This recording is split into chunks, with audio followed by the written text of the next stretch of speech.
Hi everybody, it's Ajanette and I am here to go over your Chapter 7 lecture on sampling distributions. So I'm going to go ahead and share my screen and then I will open up that lecture.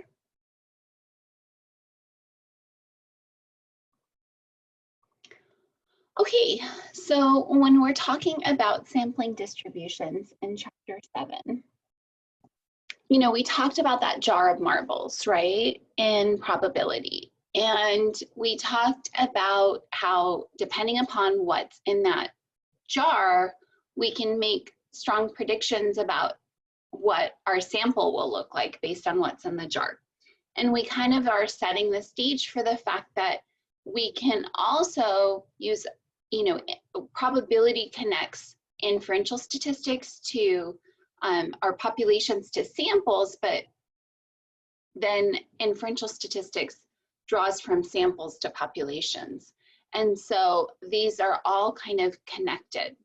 So I want to talk to you about a distribution of samples. So far we've only talked about pulling one sample out of the jar and looking at the distribution of scores we have in that single sample. But this is talking about what if we pulled every possible combination out of the jar. If we had a jar of 10 marbles and we wanted every possible combination of 2, assuming sampling with replacement, because we put the original marble back every time we pull out the next sample, what happens? What's the pattern that emerges? And this distribution of sampling means chapter is going to tell you exactly what happens. So I want you to think of it like if you've ever planned a wedding or you've attended a wedding and it's formal and everybody's seated somewhere. Well, there's a process where when they're making the seating charts, they look at all different possible combinations and they debate, is this person going to get along with this person? Oh, this person has a grudge against this person, so we can't sit them near each other. So they debate that and they move around kind of every possible combination. Well, when we're looking at a distribution of sample means, we're looking at every possible combination, not for the same reasons, but because patterns emerge from that. And let me show you what we mean. So when we talk about any given score in a population, there's a corresponding z-score for every single x value, right? So if we chart out the distribution of those population scores, we're going to have a bunch of raw scores as our x values, and then there's going to be a corresponding z-score to each one of those.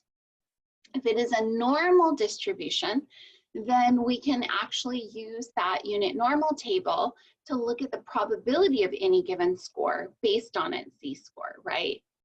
And we should know that when we're talking about doing research, we're pulling samples, and those samples always have more than one person. If you're only pulling one person as your sample, it's not a reliable source. You need it's kind of like gossip, right? Like you need more than one person to confirm that it's a valid story. And so we can transform all those individual scores into z-scores.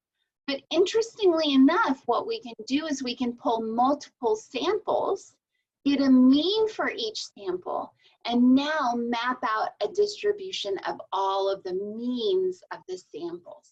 So that's what we call a distribution of sample means, or a sampling distribution. So we can talk about our distribution of a sample, where it's talking about the distribution of x scores for our single sample. And then that is inherently part of a sampling distribution, which is a distribution of mean scores for all these individual samples, every possible combination of samples that can be pulled. That ends up being a normal distribution in and of itself. And so consequently, we can end up, we can now use that normal distribution in the unit normal table to predict the probability of getting a mean, not just a single score within a distribution, but now an actual sample mean within a larger sampling distribution. So instead of having each individual score, now the scores that are plotted out represent each individual. So each one of these squares is a sample.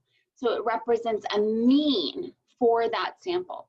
So if I pulled a group, if it's kind of like a college, right? And each individual class represents a sample. And there's multiple people in different classes, but we can look at the average score from each class, right? Take the class average and then map out those class averages. And now we have a distribution of class scores, not just one single class and the individuals within that class, but now a mean for every single class and a distribution of those class means. Whereas each one of these squares now represents a class mean. That's what we call a distribution of sampling means. And what we find is that if the sample is about 30, it falls into a normal distribution. And therefore, we can use everything that we just learned in chapters 5 and 6. We can create a z-score for each corresponding mean. We can use that unit normal table to predict the probability of getting any particular mean. We can also determine whether our group mean falls within the 95 percentile or whether it are within the 95% of the rest of the group, or whether it falls in those critical regions outside of the 95%.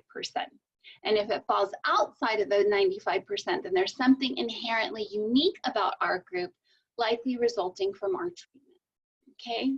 So a distribution of sample means is ultimately a collection of sample means for all possible random samples, all possible combinations for any given size n.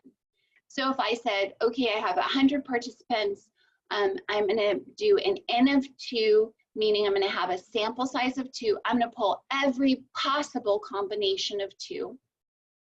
And then I'm going to plot out all their means.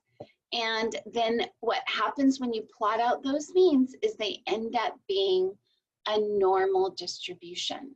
Regardless of what the shape was of the individual sample distributions or even the original population distribution, the distribution of sample means always ends up being normal if the sample's large enough.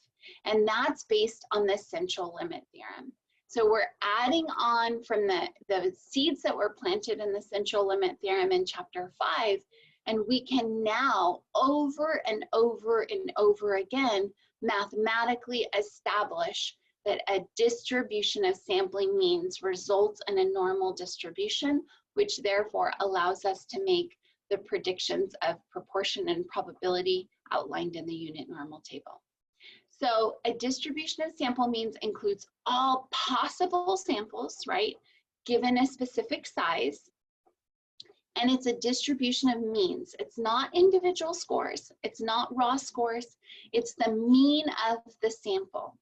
And I've uploaded some additional videos into our course shell so that you can see those, and you can have researchers going through and showing you that it actually converts into a normal distribution. So there's 3 main kind of characteristics that come out of a distribution of sampling means, and this has been demonstrated again and again and again. So the central limit theorem is in fact proven, established mathematical theory, okay?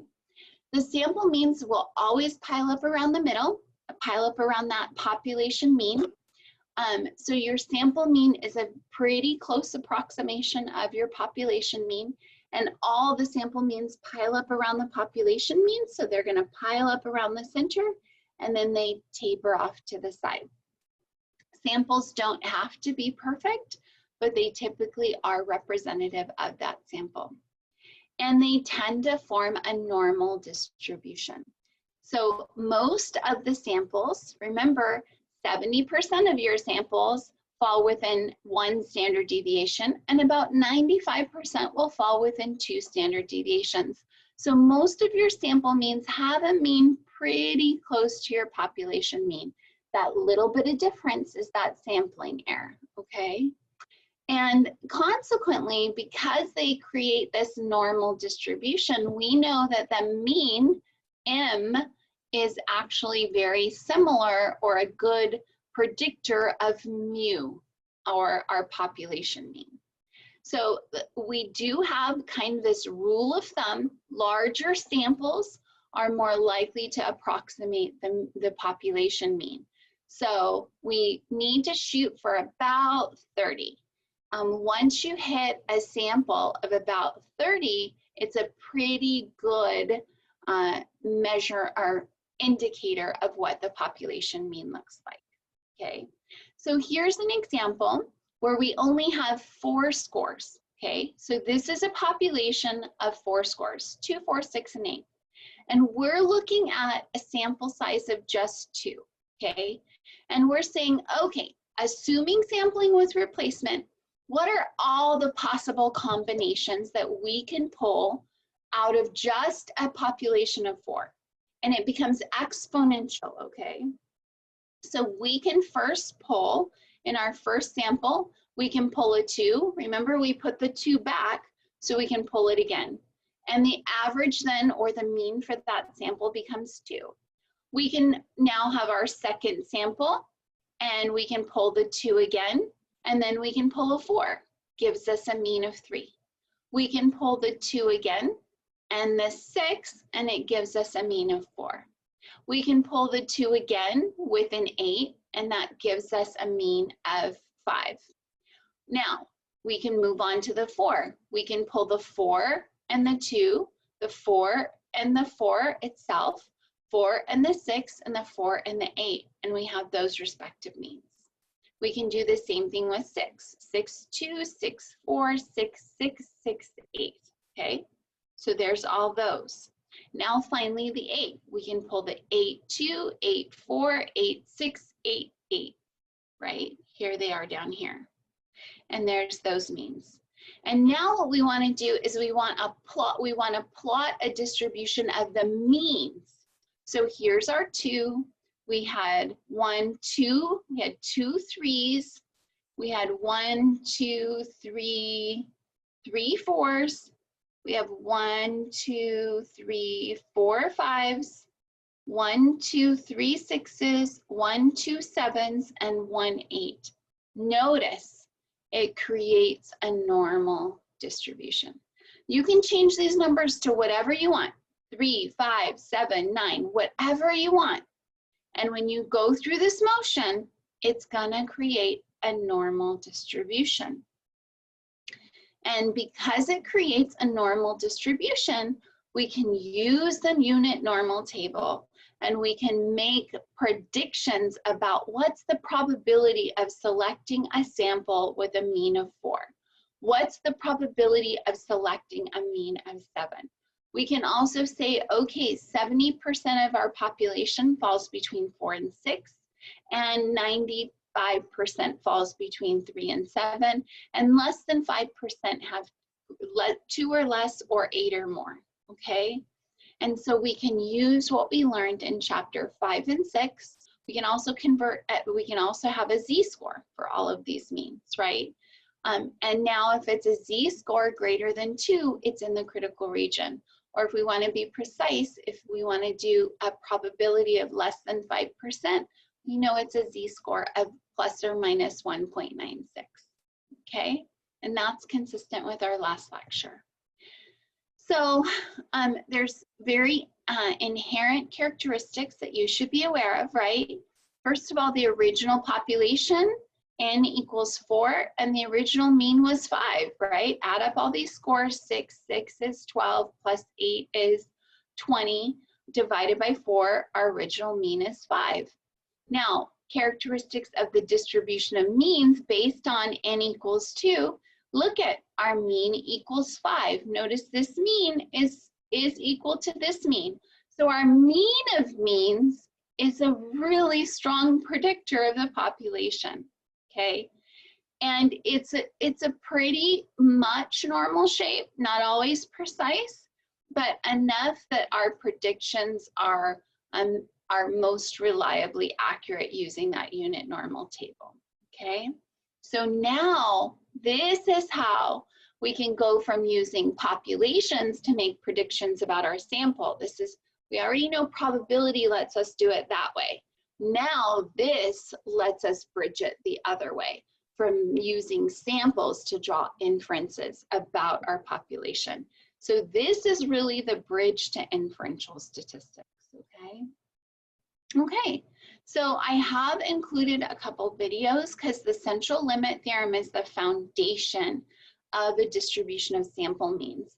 And for those of you that really want to understand how is this possible, go ahead and spend some time kind of becoming comfortable and wrapping your brain around the central limit theorem.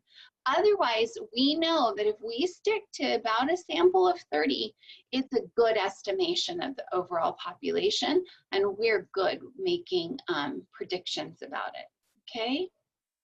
Okay, so when we talk about the shape of a distribution of means, the distribution of sample means tends to be normal under certain conditions.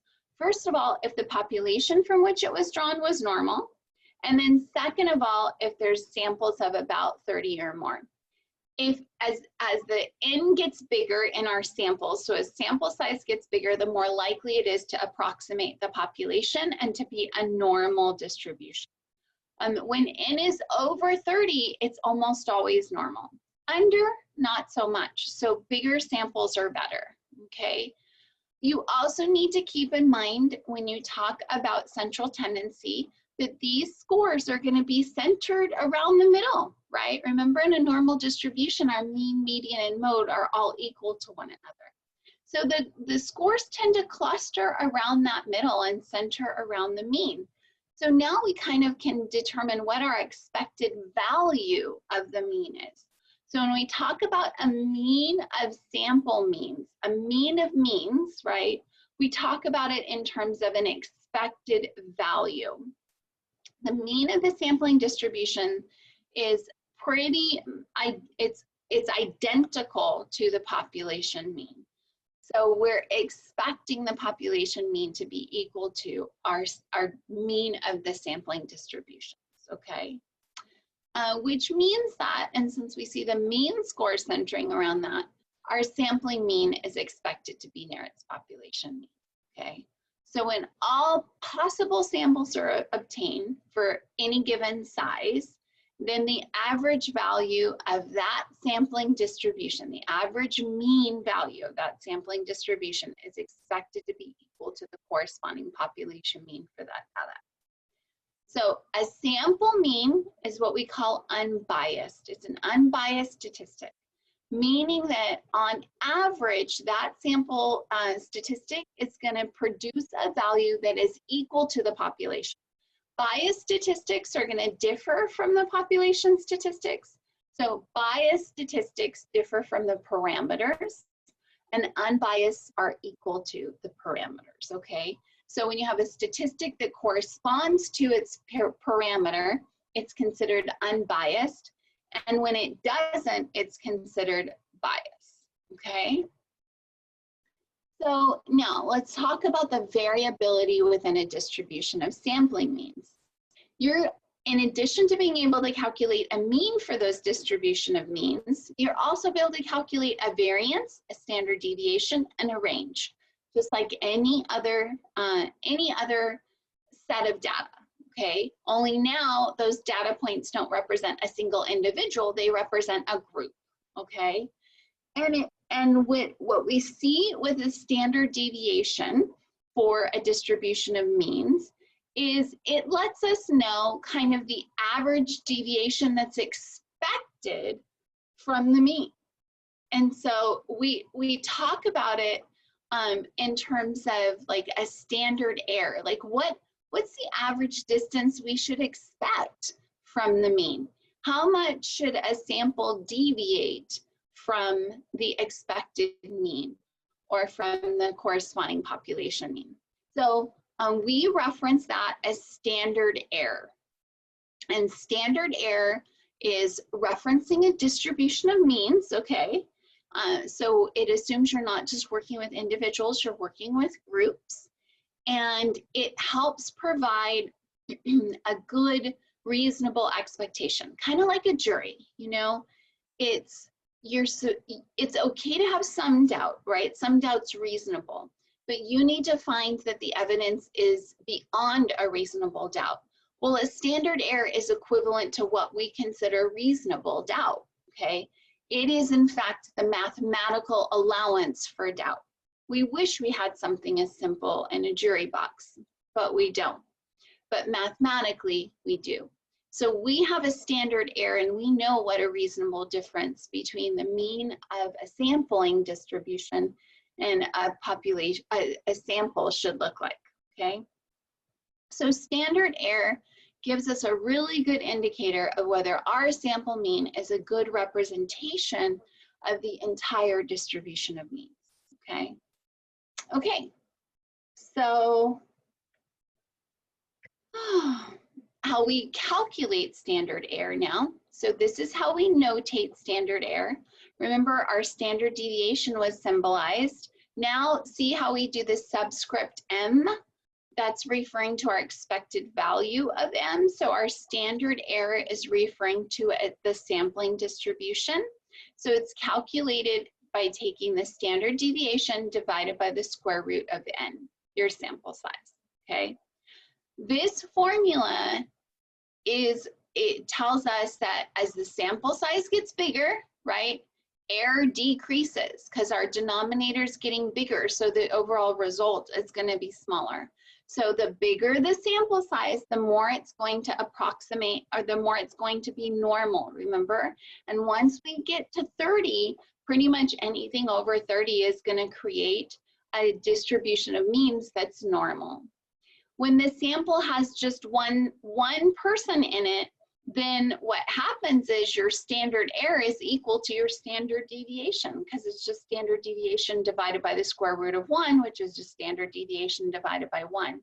So when it's just one person, right, or one group, then they equal one another.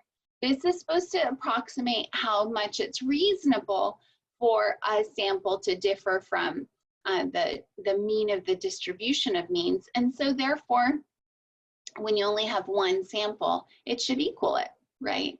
Okay, so what our big takeaways are our rule of thumb of using a sample size of about 30, because that's how we produce normality, and that's how we can make more reliable predictions. And now we have a formula for calculating standard error. And that's going to be important because down the road, you're going to learn how to use z-scores a different way. So we've calculated z-scores when you're looking at a single participant relative to the rest of the group. In the next chapter, you're going to look at a z-score for a group, for a sample.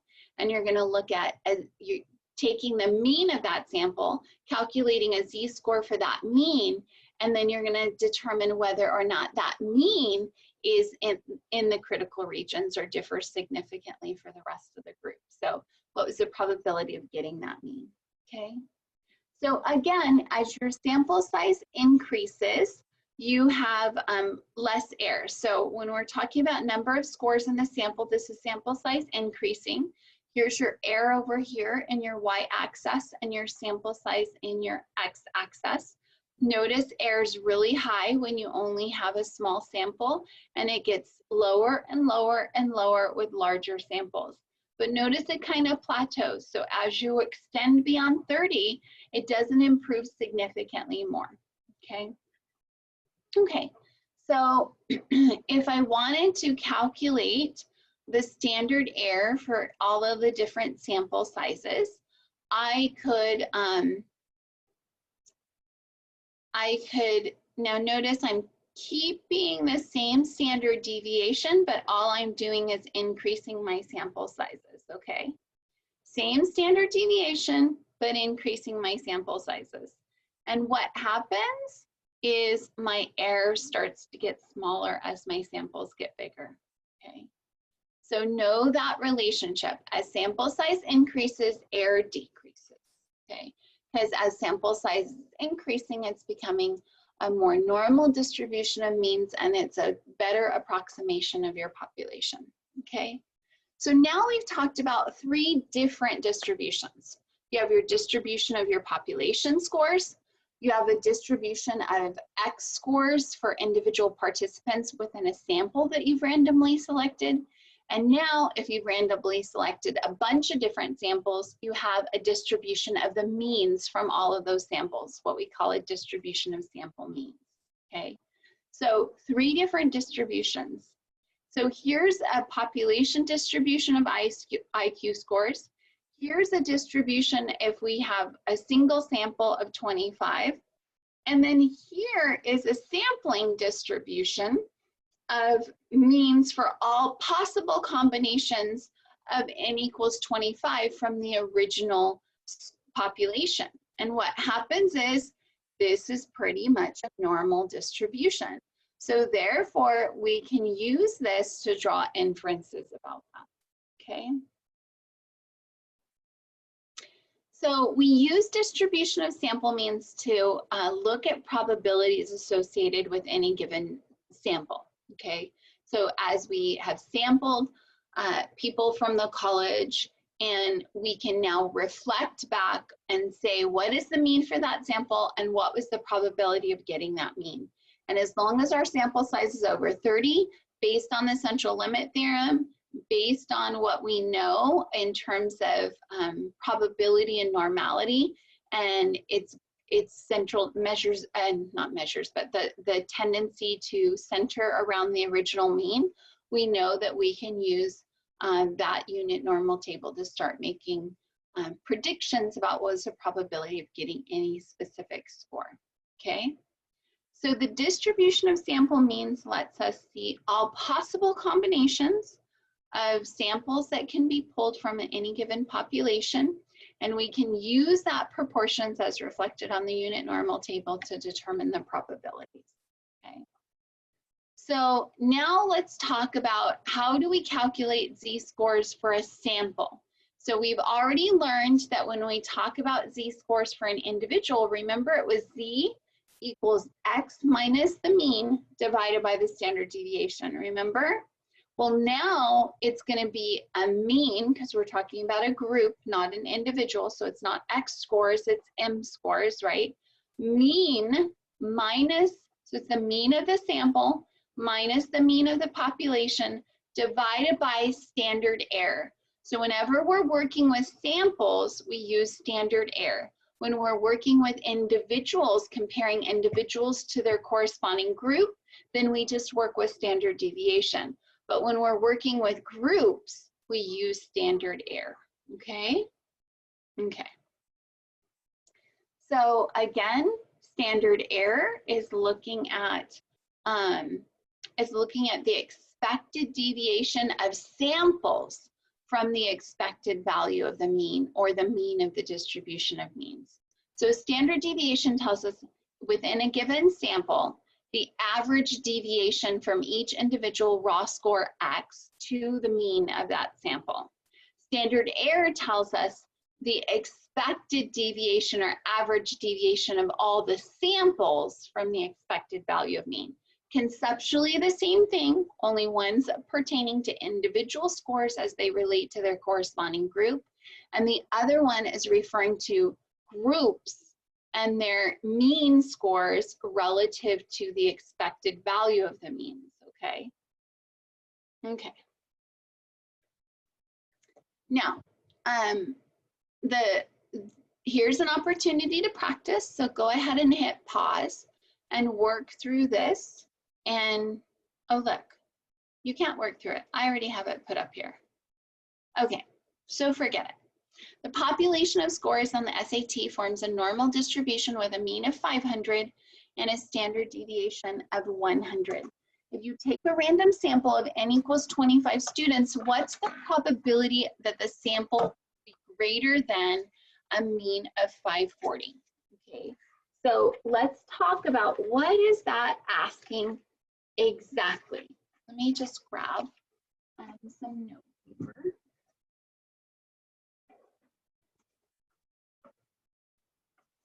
Okay, so what is that asking exactly? It's asking us we have a mean of 500 and a standard deviation of 100 for a population. And now we're looking at a sample of 25 students and it's saying, what's the probability of 540, of getting a sample with 540? Well, what I have to do is I have to calculate a z-score for that 540, right? Because I need z-scores to do probabilities based on the unit normal table. So now what I want to do is I want to calculate that probability or that z-score.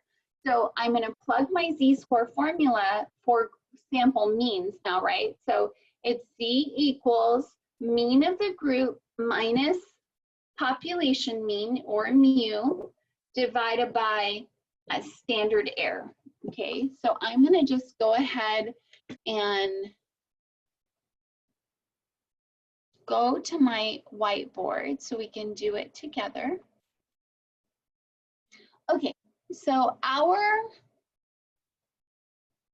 sample, or excuse me, our formula is going to be z equals the mean minus mu over standard error. And remember, I need to know the formula of standard error. So standard error equals what? It equals our standard deviation divided by the square root of n. Okay, and so let me show you standard deviation divided by the square root of n, and here's our z formula. Okay, so now I'm going to plug in, I'm going to plug in that information, and I know that I'm going to look for the z-score for 540, and I know that the population mean was 500, and I don't know standard error yet. So I'm going to have to go over here and calculate standard error. The standard deviation was 100, and my sample size was 25. So I know my standard error is going to be 100 divided by 5, which is going to be 20. Okay, so now I can now plug that in, and that's going to be 40 divided by 20 equals 2. So my z for 540 equals 2.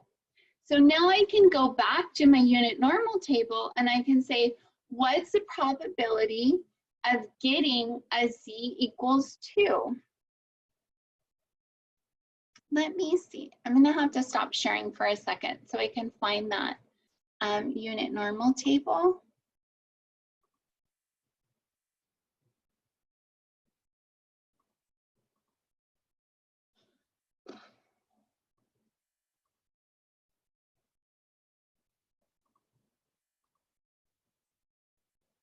I thought I had it open.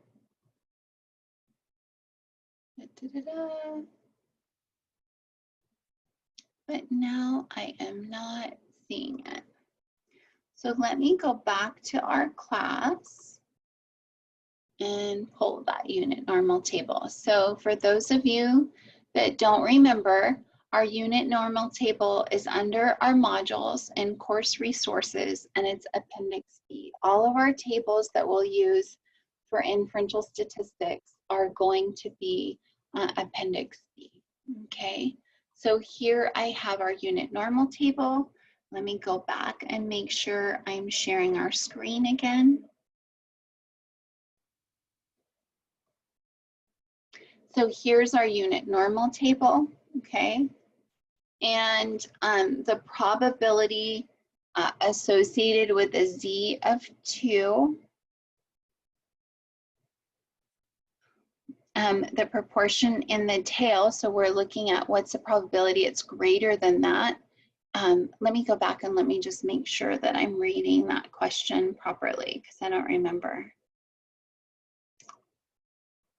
Yeah, it's asking us what is the probability it's greater than 540.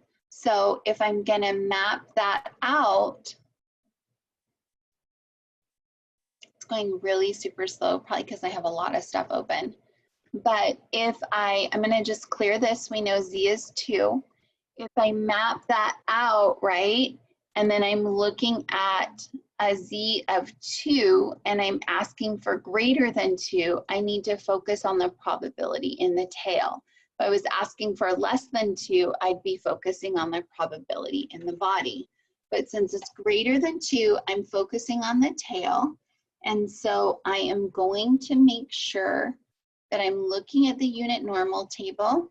And if I look at 2, probability in the tail is 2.28%. So there is less than a 2.28% chance down here of getting a z-score greater than 540, okay?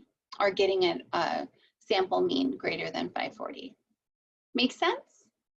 So now look at what I'm doing. I'm basically saying, hey, if I get a mean for my sample, is it where everybody else is, or is it different? Is it in the critical region? Is it in the margins?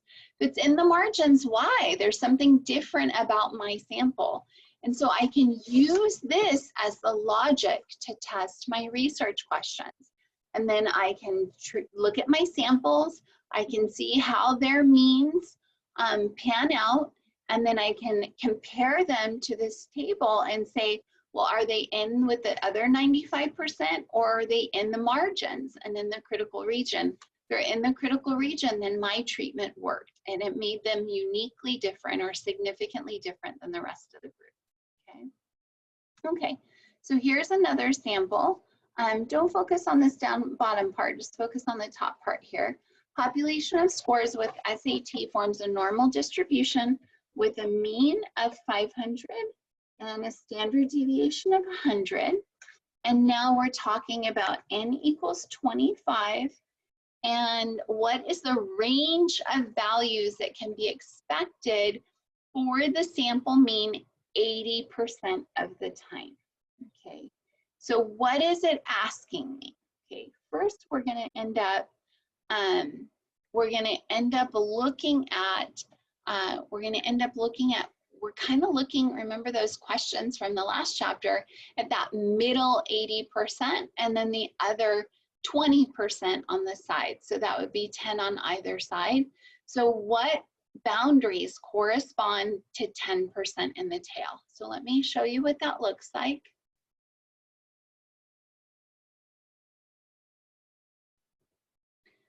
So I'm now looking at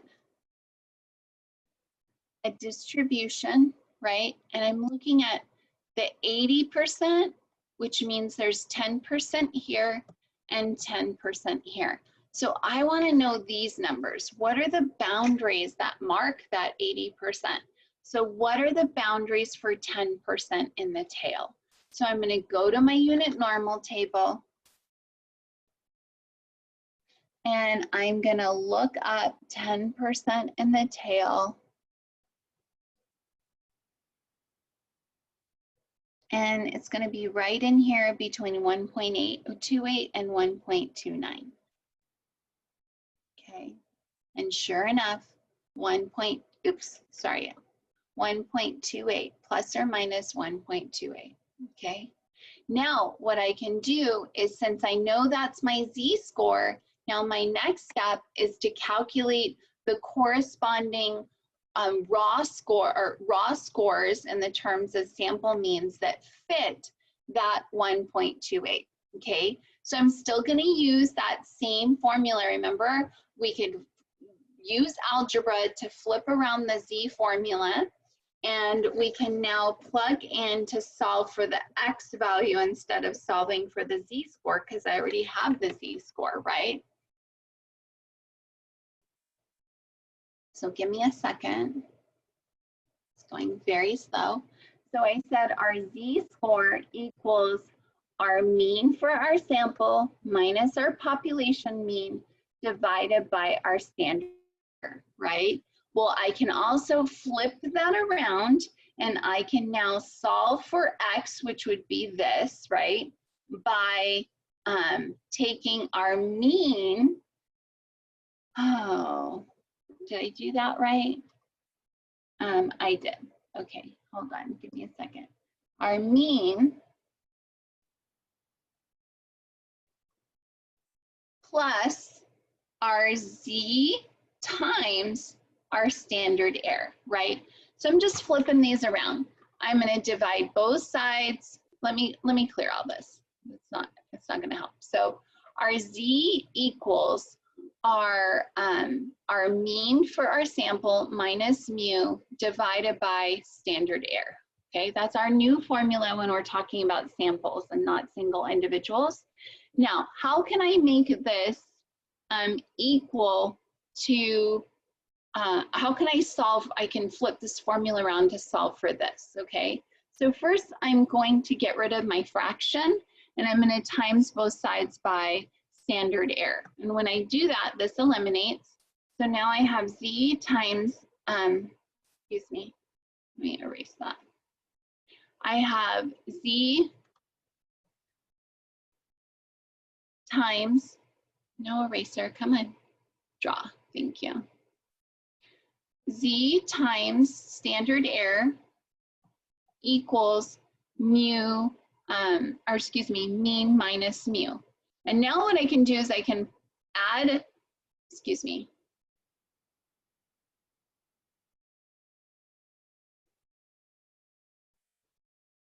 I can add, oh, it frustrates me when you try to erase something and then it doesn't let you go back to writing. Okay, so thank you. Now I can add mu to both sides. And that's going to isolate the m on one side of the equation, right? But I'm just going to flip it. So now it's going to be mu plus z times standard error, okay? And so now when I'm solving for x or m, right, it's going to equal mu, oh, that's, I'm in rare form today. It's going to equal, I'm going to do it in red. It's going to equal x equals now mu plus z times standard error, okay? So now that I've shown you how we can rework the formula, let's focus on this formula and let's look at using this formula now that we know that what the boundaries were for 1.28. Let's go back, look at our original data and calculate the boundaries, okay?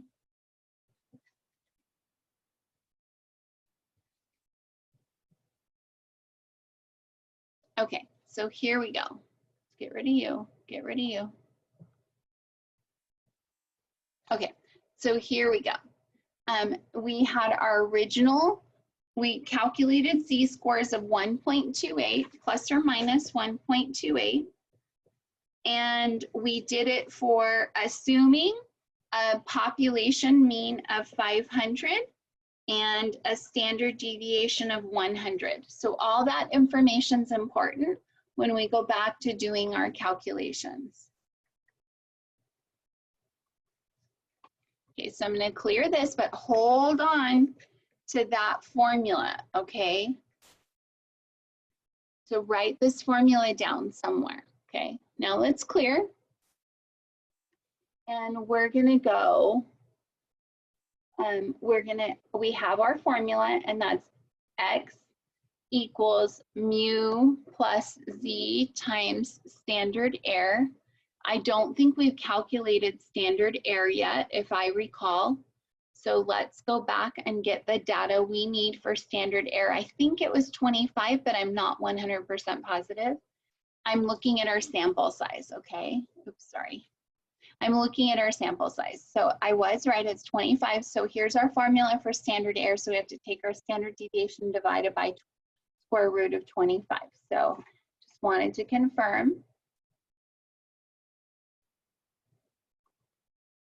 Okay, so let's calculate first standard error, which that equals standard deviation divided by the square root of n. And so we knew that our standard deviation, they said, was 100 and our square root of 25. So it equals 100 times 5, which equals 20, okay? So now I'm going to plug it in. I have x equals mu plus, okay, so let me plug this actually in. X equals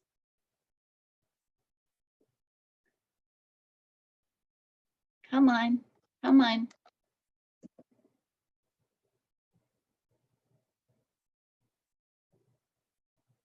not quite sure why it's not letting me erase. Not sure. Okay, so I'll just ignore it, okay?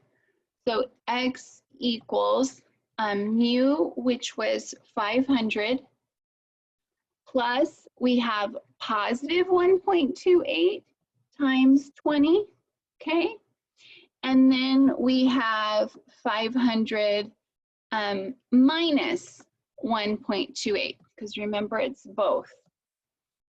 So if we do this, I'm going to pull out my handy dandy calculator. So 1.28 times 20 is 25.6. So it's going to be x equals 500 plus 25.6. And then x equals 500 minus 25.6. Because we're looking at those boundaries, right? And the minus one's going to be over here, and the plus one's going to be over here. So when I look at 500, 25.6, that's 474 over here, 474.6, and then the other one's going to be 525.6. And let's go back and make sure that we are right.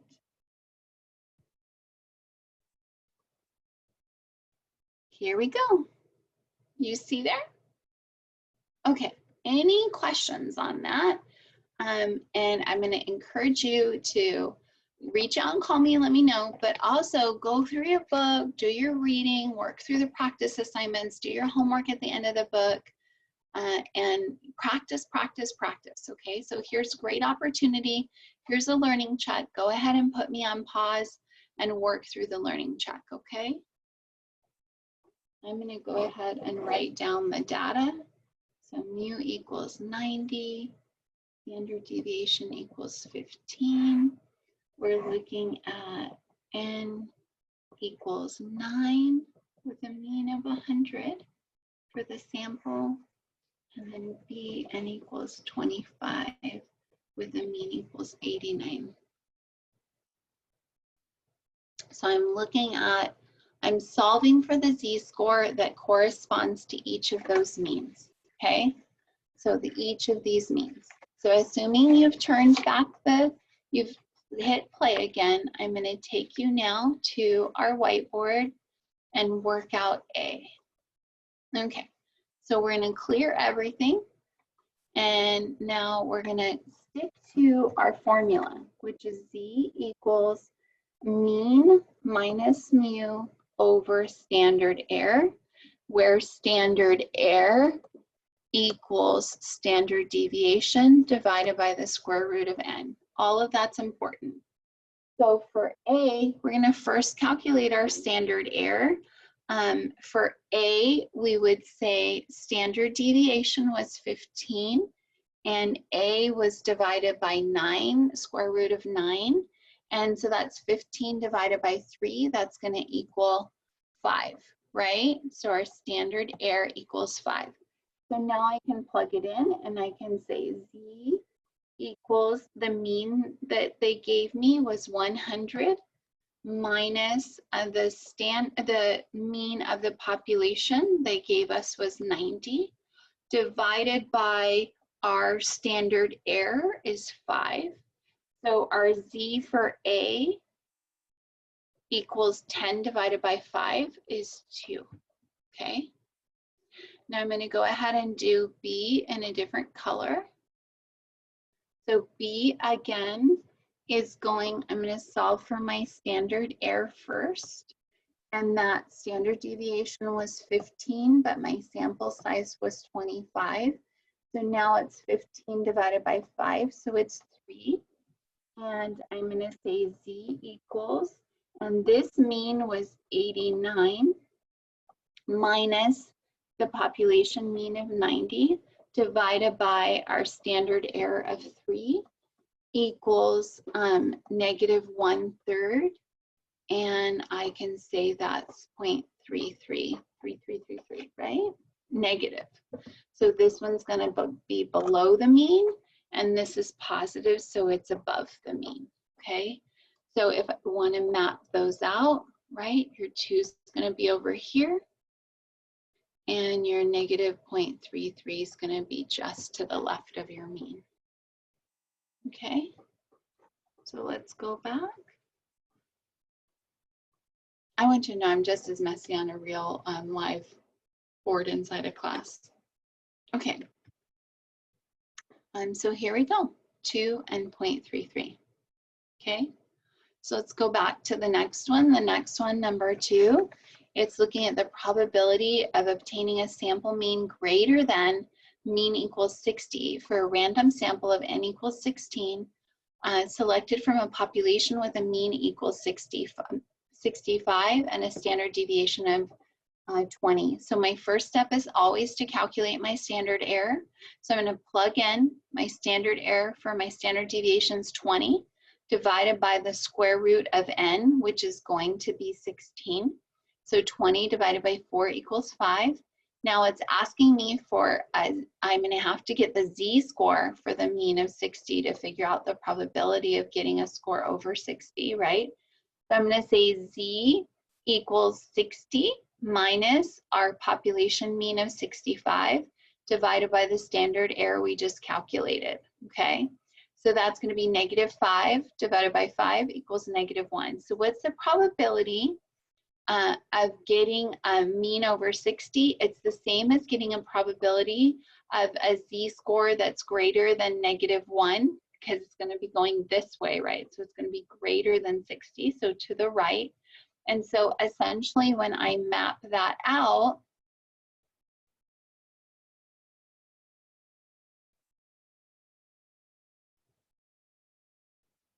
I have my distribution, right?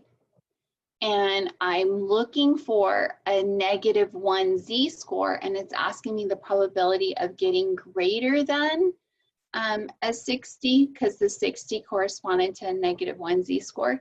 So it's asking me to go in this direction, greater. So that's going to be the body. So I'm going to look at the body for a negative 1 z-score in our unit normal table. And if I have a z-score here, it's going to be 84.13%, which you see that right here. Okay. Now, what are the boundaries for the middle 50%? So that would mean I have middle 50 and then 25 on each side. Okay. And for n equals 25 and a normal population of mean of 80. So I'm going to have to basically calculate I'm going to have to calculate the probability for the z-scores. So first, let me do this. Let me, I know that I'm going to be using a 25 in the tail. So let me go there.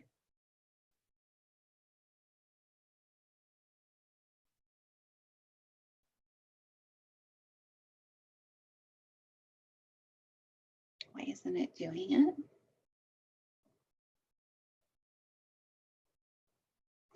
So if I'm doing 50%, right? I do not like it when it does that. Sorry. Let me get a new board.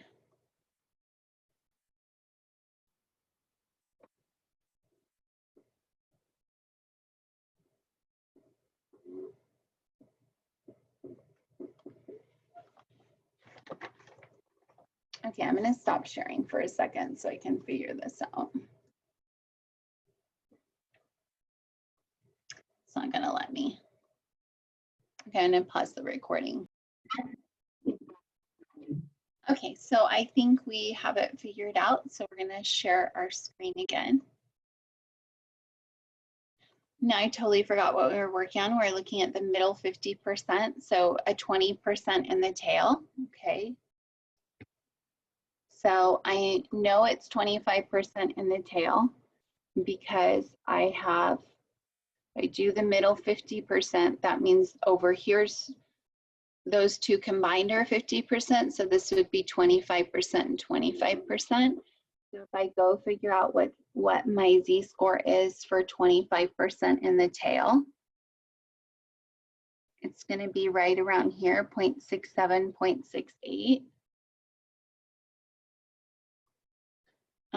So we're going with 0.67, okay? And now I want to find those boundaries. So I'm going to look for the boundaries that correspond to those z-scores. So I'm using my x formula instead of my z formula. And did I write everything down? Let me just make sure I wrote everything down that I needed because I do forget.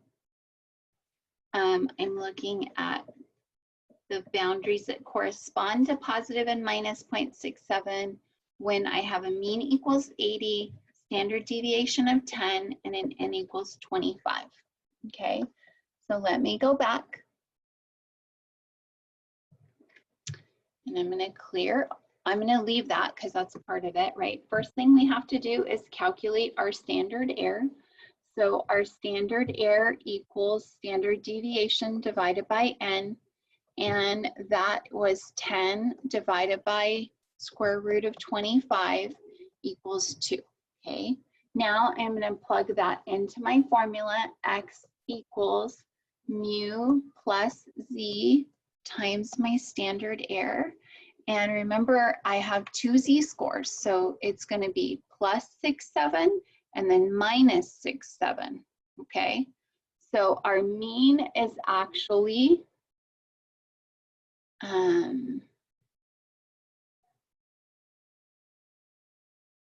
our mean is actually 80, they said.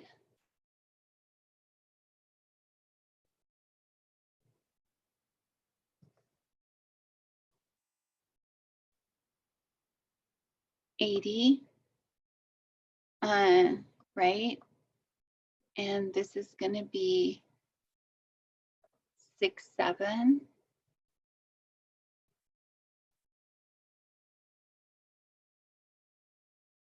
Times the 2 for standard error. Okay, so that is going to be 2, 2. And if I do 0.67 times 2, that's 1.34. So it's 80 plus 1.34 and 80 minus 1.34. And so it's going to be 81.34 over here. And then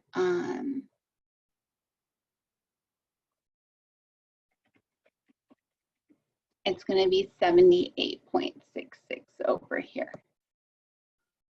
Okay, let's go back and see if we got that right. There we go. Make sense? Okay. So again, when we talk about standard error, I want you, you have to really sit and wrap your brain, not about standard error, just in these problems, you have to really wrap your brain around what are they asking, right? It always starts with calculating standard error first, and then you're gonna plug into the appropriate formula based on the information that you've provided. Keep in mind that we know the population mean and we know the population standard deviation for all of these questions, okay? So that allows us to calculate a standard error. And standard error, again, is the expected difference. It's that reasonable doubt. What's the margin that we can expect the sample means to differ from the expected mean, okay? You can have 1,000 different samples that you pull and they each have different means. They're all going to have their own individual X values, their own individual mean, mode, median, their own individual variance, standard deviation, and range. And then that's going to fill in, you're going to take those means and you can plot a distribution of sample means, And then that's going to create an overall picture of what's happening with all of those individual samples. And that distribution of sample means becomes a normal distribution. And that's because of central limit theorem, and because of that predictability, we can now use that for predictions and probability, okay? So I just want to go back and connect standard error to the early concept that we talked about, sampling error. Remember, when you measure a sample, it's never a perfect match to the population. There's that natural discrepancy that occurs between the measurement in the sample and the measurement in the population. And we know that 50% of sample means are going to be bigger than the population mean, and 50% are going to be smaller than the population mean. Because remember that in a normal distribution, the mean, median, and mode are all the same value. And the median is the midway point at which 50% of scores are above and 50% are below. So it's very rare to have a sample that is exactly what your population mean is. But because of central limit theorem and because of the distribution of sampling means, we know that we can have a pretty reliable estimation of what our sample or what our corresponding population mean is from our sample, as long as our sample is about 30 or more. And standard error pretty much gives us now what that reasonable expectation of difference should be between the sample and the population.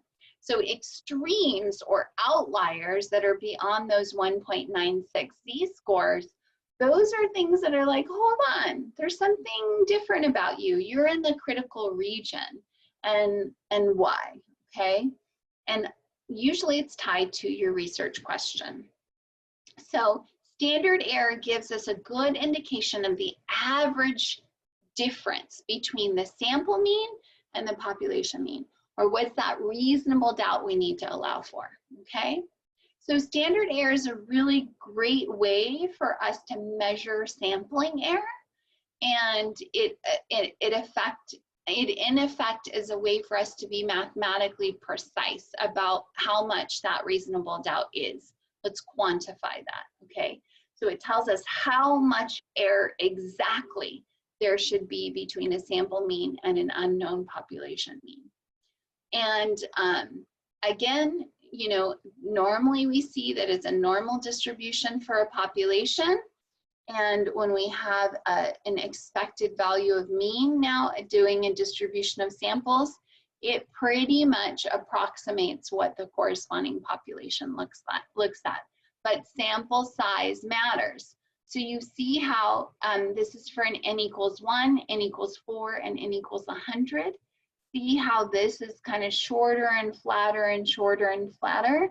The bigger the sample size, the more it's going to approximate the original distribution, okay? Okay. So this is just showing you how standard error is going to change.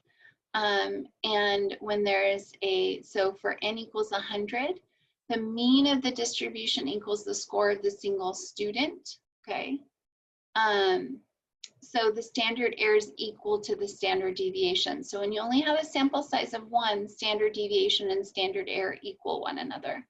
When you start to increase your sample size, they are going to differ. And when you have smaller samples, they're going to have bigger error.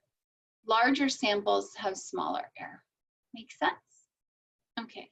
So standard error is really, obviously it's affected by sample size, right? And it's also affected by standard deviation.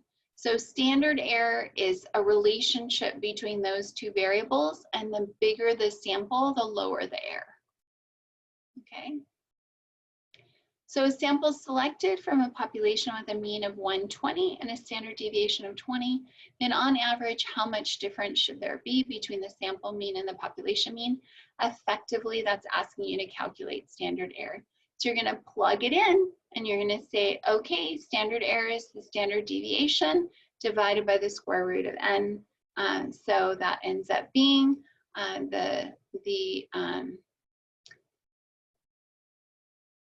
think this is plugged in wrong. because it's saying 15 here, but when we're saying standard deviation of 20, that should be 20. I honestly don't know where this is coming from. It's not the right information. It's not even n equals 25. See, this is divided by n. Let me see. Let me go back and figure out what we're asking for. Oh, I'm sorry. I wasn't paying attention. It's asking me for a sample of n equals 25 and a sample of n equals 100. So this is right, but this is wrong. See that? Because it's not divided by n equals 25. So this is wrong. So this is the wrong answer. I'm so sorry. So if you plug it in here, your standard error is going to be your standard deviation 20 divided by your sample size square root of 100, which is 2010. So this is right. Okay. I don't know why the A is not right on there. I'll fix it. Okay. So when we talk about standard error in the literature, so how is it published, represented in your research articles that you pull? We typically will see it as SE for standard error or SEM for standard error of the mean. Both mean the same thing, just two different notations, okay? Typically, we see it reported along with means for any given group. And so similar to the way we would report standard deviation, often you'll see standard error reported in the same way, where we say the mean and the standard error, okay? And then when we talk about inferential statistics, it's going to be a really important concept for us. It's going to be built into every one of our formulas moving forward because we want to control for that error as best as possible, right? So we want to know, does our sample exceed the allowable standard error, right? And if so, the more standard error we have, the more static we have, similar to variance, right? And the more it can obstruct our ability to draw accurate conclusions about the population. So there's always some margin of error that we want to expect, but we want to make sure that we are not exceeding what's considered reasonable, so to speak, okay? So z-scores and the sample means and that sampling error really allows us to make predictions now. So we can randomly sample from our population, treat them, look at what our mean is for that sample, and now compare it. We can convert it to a z-score and say, did it fall in the critical regions or was it just like the 95% of the population? If it fell in the critical region, then it was said to be significant, and that means we would reject the null. So you're going to be introduced to those concepts coming up in chapter 8. So I'm going to stop sharing, and I'm going to let you know that this is the last chapter that's going to connect the dot to actually doing inference statistics using specific techniques to draw inferences about the population and to answer our research questions. So starting in chapter 8, we're going to be able to use what we're learning to actually answer some research questions, okay? Okay, we'll see you soon.